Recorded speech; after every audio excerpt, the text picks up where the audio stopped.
Bienvenue dans la vidéo sur la sécurité électrique.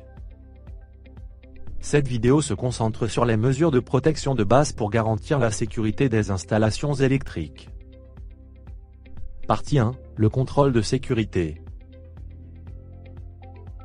Nous devons procéder à un contrôle de sécurité sur nos installations électriques.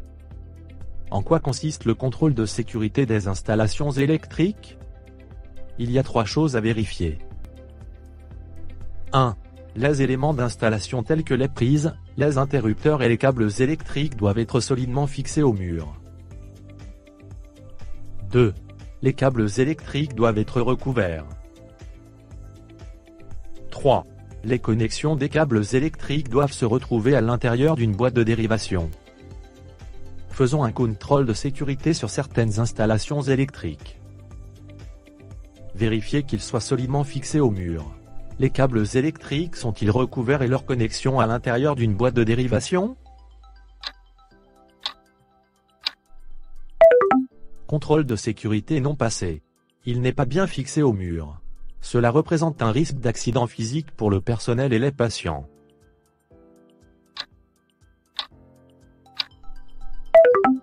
Contrôle de sécurité non passé. L'installation est surchargée. Cela représente un risque d'incendie.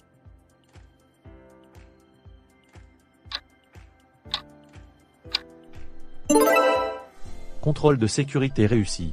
Les câbles sont recouverts et les connexions sont dans une boîte de dérivation. Tout va bien. Contrôle de sécurité non passé. Les câbles électriques ne sont pas recouverts. Cela représente un risque d'électrocution accidentelle et d'incendie. Ces situations peuvent facilement être évitées en effectuant régulièrement des contrôles de sécurité des installations. Mais quels sont les contrôles de sécurité qui doivent être effectués régulièrement? Nous devons veiller à ce que les 3 protections fondamentales suivantes soient toujours respectées. 1. Tous les éléments d'installation, tels que les prises, les interrupteurs et les câbles électriques, doivent être solidement fixés au mur. 2.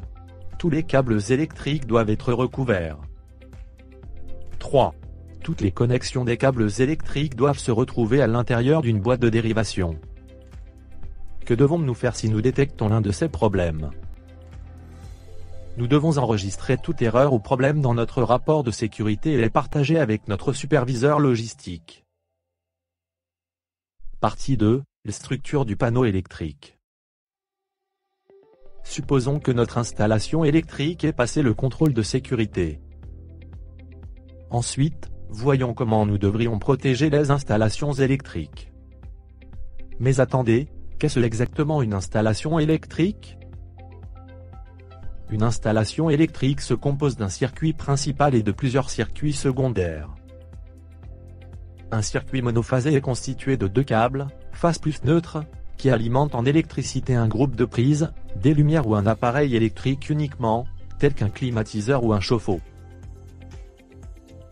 Partie 3, les types de protection pour une installation. Nous devons toujours savoir où se trouve le panneau de distribution électrique dans chaque infrastructure. Pourquoi? Parce qu'en cas d'accident électrique ou d'incendie, nous devrons couper le courant. L'alimentation électrique est coupée en abaissant les disjoncteurs, qui protègent les différents circuits secondaires de l'installation, tels que les sorties de lumière, la climatisation, le chauffe-eau, etc. Et assurez-vous qu'il y a un extincteur à proximité des principaux tableaux de distribution électrique et du générateur. Voyons maintenant quelles sont les protections qui doivent être présentes dans l'installation pour être en sécurité. Il existe 2 types de protection. 1. Le disjoncteur. Sa fonction est de protéger le câblage et les équipements contre les courts-circuits et la surchauffe. 2. Le différentiel. Il protège les personnes contre les chocs électriques. Le différentiel peut être facilement identifié car ils ont toujours un bouton de test. Partie 4, comment protéger les installations électriques. Examinons un tableau de distribution électrique typique, que nous pouvons trouver dans notre infrastructure. C'est la conception d'une installation monophasée que l'on trouve généralement sur le terrain. Comme vous pouvez le voir, un seul câble des circuits secondaires est protégé par des disjoncteurs. Voyons comment nous pouvons renforcer la sécurité de cette installation.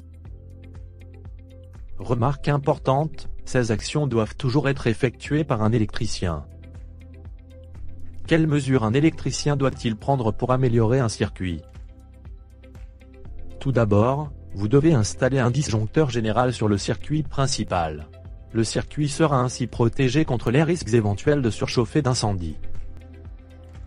La capacité de ce disjoncteur doit être choisie en fonction de la consommation totale d'énergie estimée, qui est toujours indiquée sur la partie frontale du disjoncteur. Deuxièmement, un différentiel doit être installé dans le circuit principal. La sensibilité du différentiel doit toujours être de 30 mA. Et la capacité doit toujours être égale ou supérieure à celle du disjoncteur général. Ainsi, pour un disjoncteur général de 25 A, nous choisirons un différentiel de 40 A et une sensibilité de 30 mA. Cela protège toute personne contre les chocs électriques. Vous devez appuyer régulièrement sur le bouton test. Le bouton test devrait interrompre le flux d'électricité dans le système et cela devrait arrêter le système. Vérifiez que l'installation est éteinte. Vous saurez que toute l'installation est éteinte car vous entendrez et verrez le différentiel s'activer et il n'y aura pas d'électricité dans vos installations. Troisièmement, vous devez vous assurer qu'il y a des câbles neutres pour chaque circuit. Ensuite, des disjoncteurs à 2 broches doivent être installés sur tous les circuits. Cela permettra de protéger les câbles de phase et de neutre. Pour une protection maximale, vous devez vous assurer que le disjoncteur de l'éclairage est de 10 A et celui des prises de courant de 16 A. Conclusion. N'oubliez pas que pour avoir une installation sûre, nous devons faire ce qui suit. 1. Vous devez effectuer des contrôles de sécurité régulièrement. 2. Un électricien doit effectuer les 3 améliorations de sécurité. 3. Un électricien doit installer une mise à la terre appropriée. Pour plus d'informations à ce sujet, contactez la personne de référence en électricité pour votre projet et consultez le guide de sécurité électrique dans l'onglet.